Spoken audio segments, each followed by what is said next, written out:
Get ready. 5 seconds. Start. I thank you all for the address of welcome. I am here on my first official visit after assuming office. It is very kind of the people of Madras to show their regard for the office of the President. I think that it is, as it should be intended for the office of the President, who is supposed to represent the whole country and to serve all equally. It has been my privilege since I arrived in this city to be the recipient of goodwill and kindness from all. I have no doubt that it is intended to strengthen the position of the head of state so far as the country is concerned. We attained independence only a short time ago. A great deal still remains to be done to make independence full of meaning for everyone who resides in this country. We were engaged in a struggle to achieve freedom for a pretty long time. Even after having attained it, we have been confronted with numerous difficulties. We have faced those difficulties to a considerable extent with success, but that is not enough. A great deal of positive and constructive work is required to make the people happy and prosperous and to make everyone in this country feel the glow of freedom. I think fighting for independence was not as difficult as is working for the good of the people. While we were engaged in the struggle against a foreign power, we could get the assistance of all classes and groups of people who were in favor of independence. That was one kind of work and had its own rewards. It brought a certain amount of suffering and sacrifice which were borne by one's own choice. A certain amount of publicity also went with that sacrifice. Here, in this constructive work, we have a different kind of this to do. No doubt, independence has brought with it many positions which we can occupy now, but which we could not aspire to in the past.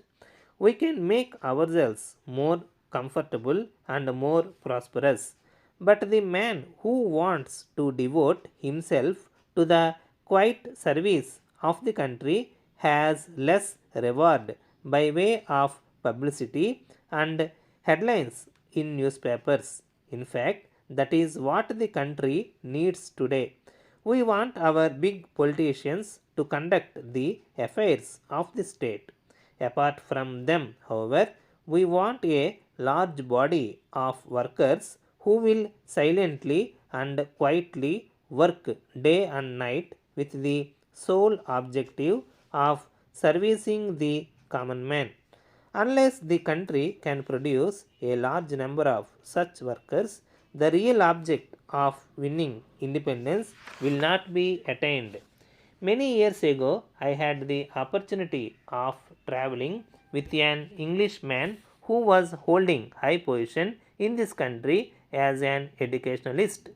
He told me that if ever there was a revolution in this country, it would be a revolution of a very much different kind from what they were used to in Europe. He also told me that in Britain there was a large body of people whom nobody knew. These people were themselves rich and belonged to the upper class, but were devoting themselves to the service of the poor people.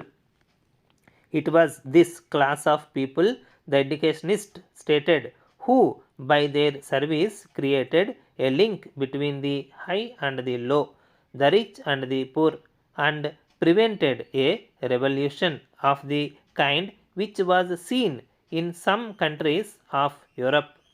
He also expressed his regret that in India that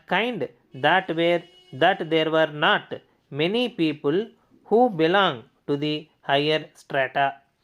Letter from the Chief Secretary, Government of Andhra Pradesh, Hyderabad, to all the secretaries and heads of departments in the state. Sir, during the last meeting, it was observed that in some districts there have been surplus staff, whereas in some others there are a number of posts lying vacant for years together. This kind of imbalance causes inconvenience to the administration both at the district level as well as the state level, insofar as the implementation of the various developmental schemes are concerned. This question has been engaging the attention of the government for the last few months in view of the fact that there should not be transfer from one region to another as per the order of the President. A committee was constituted to study the whole problem and offer suggestions. One of the recommendations is to completely erase the restrictions on interregional transfers, treating the entire state as one region. This would not only facilitate deployment of the surplus staff of one place to another where their services are most required. The government has accepted this suggestion and issued orders for mobilization of the excess staff to the areas of deficit. The heads of departments have been delegated with the necessary powers to effect transfers using their discretion. The process is to be completed within the next 6 months of the current year. I request you to give wide publicity to the orders. Yours sincerely.